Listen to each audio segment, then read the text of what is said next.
ओम श्री गणेशाय नमः। श्री पुरुषोत्तम मास महात्म्य। पहला अध्याय, सुखदेव आगमन। एक बार बहुत से ऋषि मुनिजन नैमिषारण्य तीर्थ में जाकर यज्ञ करने में तत्पर थे। उसी समय श्री सूत जी तीर्थ यात्रा के निमित्त भ्रमण करते हुए अपने शिष्यों के सहित वहां पर आए। मुनियों को देखकर नमस्कार कर आनंद मग्न हो गए।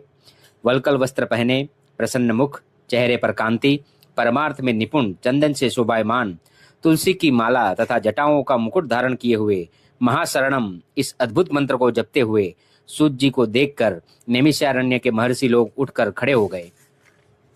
मुनियों ने हाथ जोड़कर कहा कि हे सूत जी, हम सब लोगों को भगवान की अद्भुत कथाओं को सुनने की इच्छा है।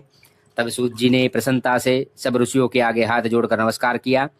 ऋषि कहने लगे कि हे सूत जी, हमने आपके लिए सुंदर आसन बनाया है, आप इस पर बैठिए। आप बड़े भाग्यवान हैं। आपने गुरु की कृपा से भागवत के रहस्यों का वर्णन करने की शक्ति प्राप्त की है। इस संसार सागर में हजारों बातें सुनने योग्य है, परंतु उनमें जो भी सार वस्तु हो, संसार सागर डूबते हुओं को पार करने के लिए जो शुभ श्रेष्ठ कथा आपके विचार में हो, वही बताइए। शौनकादिकों के पूछे जाने पर श्री सूत जी कहने लगे, हे विप्रो, मेरे वचनों को सुनो। मैं पहले पुष्कर तीर्थ गया और वहां से हजारों तीर्थों में होता हुआ हस्तिनापुर गया। वहां राजा परीक्षित अपने राज्य को छोड़कर अनेक महापुण्यवान ऋषियों के साथ गंगा किनारे जा रहे थे। उनमें अनेक सिद्ध योगी और महासिद्धि मुनि थे। मैं वहां पर उस समाज को पूछ ही रहा था तो वहां श्री कृष्ण भगवान के चरण कमल में मन लगाए महामुनि व्यास जी के पुत्र सुखदेव जी पधारे, जिनकी 8 वर्ष की आयु, शंख के समान कंठ, ऊंचे और चिकने केसों से गिरा हुआ मुख, दृढ़ कंधे, चमकती हुई कांति थी।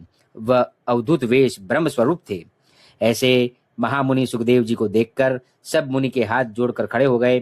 तब मुनियों के बनाए हुए कमल चक्र जैसे ऊंचे आसन पर सुखदेव जी को बिठाया गया। उस आसन पर बैठे हुए ज्ञान समुद्र के चंद्रमा सुखदेव जी ऋषियों की पूजा को ग्रहण कर ऐसे शोभायमान हुए जैसे तारागण में चंद्रमा शोभायमान होता है। इति श्री प्रथम अध्याय समाप्त।